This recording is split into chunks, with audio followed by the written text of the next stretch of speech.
Hey y'all, so today we're going to have girl talk, but first I am going to do a protein treatment on my hair, wash and deep condition it so that I can prep it to get my hair colored. So let me go wash my hair and I'll be right back. Okay y'all, so I have finally put in my protein treatment. I am letting it sit for like 20 to 25 minutes. And then while that's sitting, I'm going to do me a mask because it's just time. I've been trying to get in the habit of making sure that I do at least one mask a week. And then, so right now I'm doing the Aztec clay mask for my skin. My skin has actually been doing pretty good except for like the past couple of days. It's just been that time of the month. So, but outside of that, my skin been doing good. A lot of people don't know, and I've been getting like a lot of questions about why my eyebrows are like this or why I have very limited hair on my face. First of all, can't no bitch or no nigga talk about me because I'm going to talk about myself, baby. I know I'm bald faced, okay? So, with that being said, for those who don't know, during high school, I have a condition. Well, honestly, it started when I was maybe middle school.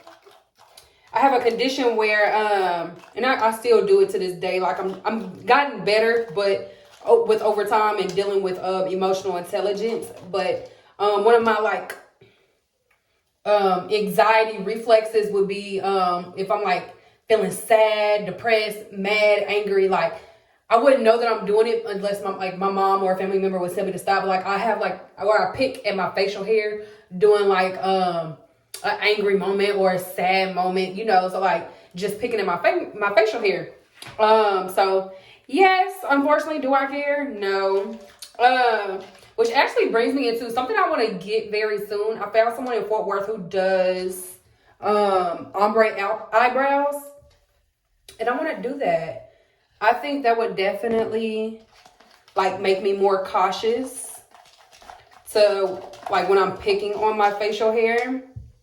This is getting real messy. I don't even know why I decided to do this in here. And I don't have all of my stuff here yet. So I don't have like my normal setup, like with my brush, mask brush, etc. But anywho, we're going to get this done, okay? So yes, I'm getting ready to do that. What else is new? So I'm also going to go ahead and get LASIK eye surgery. Honey, for those who know, also, I've been wearing glasses my whole damn life. And I'm sick and tired of waking up looking for my glasses. Or just like my allergies are really bad. So it gets annoying wearing contacts as well. I didn't want to wipe this with my hand because of that protein. But I'm going to put on gloves. I'm going to wash my hands and put on gloves. Give me 2 seconds. Okay, y'all, my bad. So I put on a glove, washed my hands, all that good stuff, and also found me a good mask brush to use. I haven't used this one in a while. It's a really cheap old one, but hey, it'll do what needs to be done. So anywho, back to me getting LASIK eye surgery. So yes, I decided that I am going to do LASIK eye surgery. At first I was going to do it in Mexico, but I decided to go ahead and do it here because my man was worried. I don't know what it is, but he does not want to go to Mexico. So I'm like, all right, we'll just stick to doing it here. So I get that done in a few weeks and I'll update you guys like on my entire process. Hopefully they let me record. That'll be a really nice experience. I have this green towel right here so I can use it as a face towel whenever after I wash my face and whatnot. And then I'll tag in my description like what face products I use. I only use Rosie's Beauty Zone, which is by one of my really close homegirls, Ashley A. Wood. She owns a spa in Arlington. If you guys ever are in the area, y'all should definitely go check it out. She owns a fully run spa, Black owned. And the inspiration behind her business came from her grandmother and just self-care in general. She's really big on natural products for the body. All of that good stuff. So, that's that. So we're going to get into some questions too while we sitting here waiting on my hair and my face mask. Cool. Okay, y'all, done on my face. I'm going to let it sit. I'm going to do my hair first, rinse that out. when the time is right. And then I'll get in the shower and rinse off my mask. Do-do-do. Okay, so the first question it asked me is, what do I consider one of my greatest accomplishments and why? Honestly, I've been blessed with so many, but I have to say it's between finishing school or launching these businesses, because both of them ain't for the weak. Like, sleepless nights come from both. But I would honestly say, like, the education part, learning so many things, especially like in a real time, and applying it to my real business versus like examples and hypotheticals, that has been great, because you also have like-minded people, other creatives to kind of bounce off of, and then they are able to like real life check you in certain situations. So like when it comes to the managerial part or finances, like all the above. So that is one of my greatest accomplishments, is my education and my business. Is like, I am nowhere near where I want to be, but I am definitely going to be reaching my goals by the end of this year. So every quarter, watch how I pop one of these champagne bottles for every time that I accomplish a goal. Boom. Okay, so the next one is going to be, what do I consider one of the greatest albums and why? Honestly, every Beyonce album is going to be great. Do you hear me? She launches them at the right time. It be the right type of beat, the right type of lyrics, the right type of mood and energy. I'm telling you, like, every time she release an album, it just fit. It just be right. It's just right. And I'm not just saying it because it's Beyonce, but I'm just saying, hey, I don't know if anybody else out there like me, but to me, it just be feeling like, for instance, deja vu, that period of time in life, you know what I'm saying? Growing up, I just felt like we were there, you know what I'm saying? We just matched the energy. The mood was there. Sasha Fierce. Because, baby, ego, it's going to always make me feel like I'm just that girl, you feel me?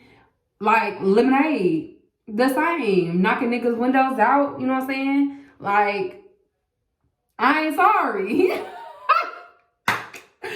Oh, shit, I cracked myself up. Anywho, there's just so many. The Carters, ape shit. They went hard. Let me tell y'all. So, one of my parents, they got me some floor tickets. Is when of my first degree, when I graduated, that was one of my gifts, was floor seat tickets to go see Beyonce. And when I tell y'all, that was one of the best times of my life. Like, I wish I still had footage on this phone because, honey, we was breathing the same air as Beyonce. We was only just about a few feet apart. Just imagine that. You can't. Like, it's just so surreal. So, anywho, that's coming back again because I'm definitely going to this next concert because I know she's coming around my birthday. So, stay tuned for that. And the next question is, have I broken any bones? If so, where and when? Fun fact, I have. I've actually fractured the entire left side of my face. I was a cheerleader in school. I played many sports, but cheerleading is what I took serious the most, with competitions and etc. And we were stunting. Nobody caught her, only me. And pretty much my face and her tailbone met and kissed. And yeah, like, I was out for pretty much the entire semester. So that's that. Okay, so this other one is a little personal. It says, what has happened to you to make you a stronger person? And honestly, y'all, it's so many different periods of time, you know, and experience that I've had that's literally made me who I am today. But honestly, I'm gonna have to say the biggest one, and everybody who's interacted with me on a personal level know this. Graduating to emotional intelligence, because I've had a horrible anger issues. Like my anger and making sure, because I was genuinely just, and it wasn't just for no reason. Like, I've always been a sweet person, but I just feel like people take my kindness for weakness. And when it got to the level of, at any point in time, I felt like I was disrespected or you was playing with me. And I have definitely reaped some repercussions for that and had some bad consequences. But I mean, hey, you do what you do. You're going to have to be prepared for whatever outcome you get. So I've done that. Been there, done that. I will say I do plan on getting back into therapy just so that I can continue to grow. I'm in a great space now. I've learned how to, you know, not place myself in certain situations that's going to piss me off or get me back to that level. Or I've learned how to remove myself and block off things that will get me back to that level, because I know myself, and I know that I'm in a phase of where I have done better, but I'm not in a perspective where I can 100% walk away. If I were tempted, if my buttons were pressed enough, I'm pretty sure, yeah, that I would get back to that level. So, anywho, I'm really blessed to say that with growth, with time, growth has definitely come, and I've learned. So that is that. Counseling on the way, as well as having a life coach, because I just feel like there's some really like great blessings coming my way, and I want to be prepared for those stages of life. And sometimes, you know, you need somebody to walk through those seasons with you and help prepare you mentally, physically, and emotionally. So that's that. The last question that we have, well, not question, is it a question? Let's see. Oh yeah. So what is something I cannot live without? So another fun fact. Although I'm a fashion girly and y'all know that, I love tools. So with that being said, I carry all the time. I've been carrying since I was 19.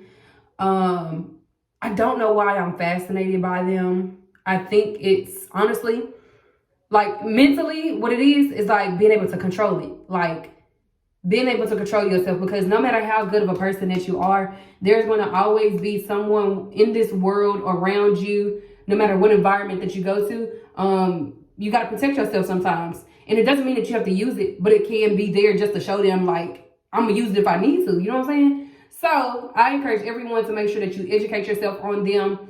They are not toys. So never think that it's just something to play with. And if you have one in your hand, be prepared to use it at all times.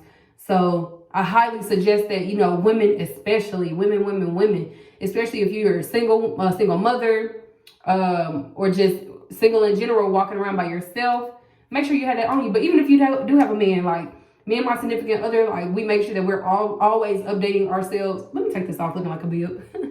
We make sure that we're always keeping ourselves up to date, educating us on the laws, and just making sure that you get as much practice in too, because what's the point of having one if you don't know how to use it? So make sure that you're paying attention to that, and just be responsible. As an adult, you should be very well responsible. I don't agree that every person deserves to walk around with one, because like I told y'all, I still got anger issues, but I'm still working, but I've come a long, long way. But I don't feel like every person that has anger issues should carry one, because you have to be able to know right from wrong. And you also need to be able to understand the laws. Like, you can't just walk around with it thinking that you can do whatever you want, talk to whoever you want to, just because you are obligated and allowed to have it on your hip. Life just don't work like that, and you're not gonna always get your way. So that can't be your protector just because you're not getting your way. Okay, well, I'm gonna get out y'all way so I can wash my face and my hair and get ready for bed, because 5 o'clock gonna be here before I know it, honey. And tomorrow is an office day. So I will see y'all in the next vloggy vlog. Bye, y'all.